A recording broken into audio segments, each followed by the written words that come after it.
Hey there, I'm Monica. Welcome back to Darling Lemons. Today I'll be showing you how to work a ribbed crochet stitch, similar to the kind you can achieve with knitting, but if you're not a knitter, you can stick to this crochet method and achieve beautiful results for sweater cuffs, waistbands, and more. So let's get started.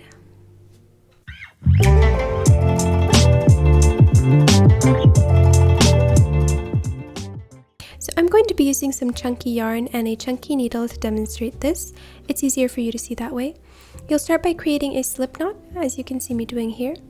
If you don't know how to do a slip knot, I go into more detail in my first video on knitting. It's really the same concept for knitting or for crochet. Once that's ready, I can start chaining. So every time I wrap my yarn around the hook and pull it through the single loop, that is one more chain added to my work. So wrap and pull through. Wrap and pull through. I'm going to do a total of 6 chains. Now I also want you guys to see how this translates to your project. As you can see here, the number of chains will determine the length of your work vertically. Here, for example, is one of my cuffs. I chained my desired length and then I continued with the rest, which I will show you now.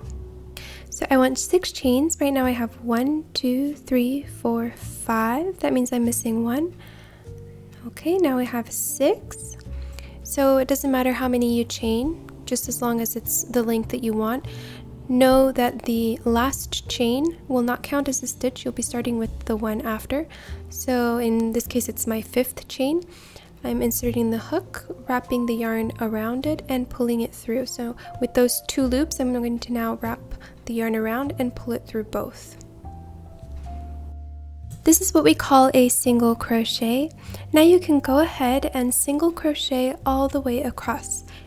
This will be your starter row, just to set everything up. It's pretty straightforward. I would say it's pretty simple, the basics. If you're fairly new to crochet, this stitch will often be abbreviated as SC in most patterns. So now you'll be able to recognize it and know what it means. So as you can see, I'm pretty close to the end here. I only have 1 more to go. I'm going to insert my needle, wrap the yarn around, pull it through, wrap the yarn and pull it through both loops. That is my last single crochet. So now I'm going to chain 1, as you can see I've done here, and I'm going to turn my work. So I'm just going to turn it to face the other way. And this gives you a pretty nice view of the top of our work. You can see each stitch kind of creates a V. And this is an easy way to count how many stitches you have. I have 1, 2, 3, 4, 5. And we're only going to focus on the part of the V that's farthest away from you, in the back. We're going to insert our hook into that little loop in the back of the V. And we're going to wrap the yarn around, pull it through, and wrap the yarn around again and pull through both loops. Remember, that is a single crochet. So we're going to do a single crochet into each of those back loops of each V, so each stitch, for a total of 5 single crochets across. And this will be considered our row number 2. It's also the same row you're going to repeat over and over again. Here, once again, I've almost reached the end. I'm working on my last single crochets. If you're not sure how many you've worked, you can always go back and count. 1, 2, 3, 4.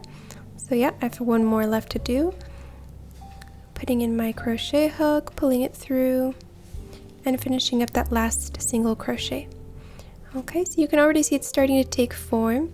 You're going to chain 1 and turn your work again. And as I said, you're just going to be repeating that same row we just did. Keep in mind that first chain does not count as a stitch. It's just there to give you the room you need for your work to be evenly spaced out and to look nice. So go ahead and continue doing that same single crochet all the way across. Now I have 5, but if you've done more chains in the beginning, for a longer cuff or a longer waistband or whatever it is that you're trying to make, then clearly you're going to single crochet all the way across until you've finished your row if you have more stitches than I do. So again, you can always take a look and see how the work is progressing after each row. You can start to see the ribbing a little more clearly each time. So I'll go ahead and chain 1 again. Remember, that one does not count as a stitch, it's just there to keep everything in its place. And I'll start with, again, a single crochet for that first stitch and all the way across. So it's a very repetitive pattern. Really, it's just one row. For each row, it's the same one. Now, precisely because it's repetitive, it can be easy to make mistakes sometimes, especially if you kind of go on autopilot and you just crochet, crochet, crochet. So make sure you're always getting your hook into the back loop, into the back of the V, because otherwise you're not going to have that ribbing effect.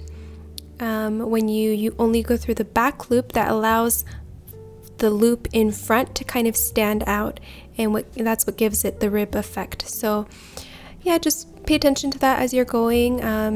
If you decide to go a little quicker, you can just always look out for that. So here I've skipped ahead, I've done a few more rows, and you can see what that's starting to look like. This could potentially be a cuff at some point.